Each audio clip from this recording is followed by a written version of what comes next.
Today we're going to talk about the economy itself as the comparison between classical and Keynesian theory. In terms of the discussion about economic instability, these two fundamental theories, it's very important to be discussed. First, in regards of Adam Smith as the founder of classical economics, and he's also known as the father of all the economics because this Scottish nobleman was starting the concept that we know today as the invisible hand. So what's in classical economics theory mentioned? And the classical economic itself gets the addendum or some critics from John Maynard Keynes after the Great Depression in 1930s. So, however, in long run, people believe based on classical economics. Well, in the short run, especially during recession, usually the government adopt what Keynes proposed as Keynesian theory. Okay, so let's talk. What is it about? So in classical economics, in the long run, people believe. But however, let's discuss first. In instability economics, we believe economics is not a natural law, which means economics is something that human create. It has a lot of fallacy because it's not like a physics where we believe gravitation will never change, but in economics it could change. It's human creations that we believe we could regulate how the economics going in the world. So economics based on Hyman Minsky mentioned economics can work in two ways. It could be a lens which help us analyze things deeper, but it could be also a blinder that we are actually seeing stuff only in one side. So what's the point in classical economics? First, Adam Smith believed in his classical economics that classical economics doesn't need any government intervention. And what does it mean? It means in the long run, consumer try to maximize their utility. Well, in the same time, the producers try to maximize their profit. These firms that create a product, they are producing stuff, and we believe that both of these two important parties in economic, they could sustain by themselves without any intervention from the government. So let's draw it in the chart for some of you who doesn't really like the chart and feel hesitant to see the chart. I will try to explain it in as simple as possible so you could understand it easily. Okay, in the charts, it's always important to have trajectory, to direction. First, in the horizontal line, we know it as GDP or the size of the economy, and then on a vertical line we name it as price. Price here it also can be symbolized as wages or salary of people because it's based on what's the price and how people can afford. So in full capacity economic where everyone is working, we name it as QF, we can give aggregate supply. Okay, this aggregate supply basically give the supply that everyone could buy and could have it, and the P or price is wages or salary.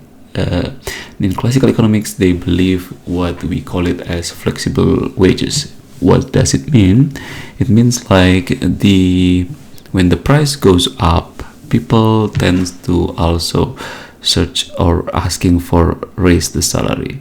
And this flexible wages is also very fundamental concept where if people doesn't happy with their job, they can always search for another job with higher salary. So with this, we will draw what we call it as aggregate demand based on this price. But to remind you first, the size of the economic or GDP formula is the government spending plus investment plus consumption and then plus export minus import. Okay, this is in open economy. In closed economy, we will not add Q minus M or export minus import. And then the aggregate demand here is the capability of customer in buying product based on the price. The line is diagonal because like everyone could afford product based on the price. So and then aggregate supply we symbolize as AS. Okay, so how it works in classical economics. So based on this amount of product that they can produce here and the price, the equilibrium of the economics is on the point intersection between P and Q, or between aggregate supply and aggregate demand. So this is how it works in classical economics.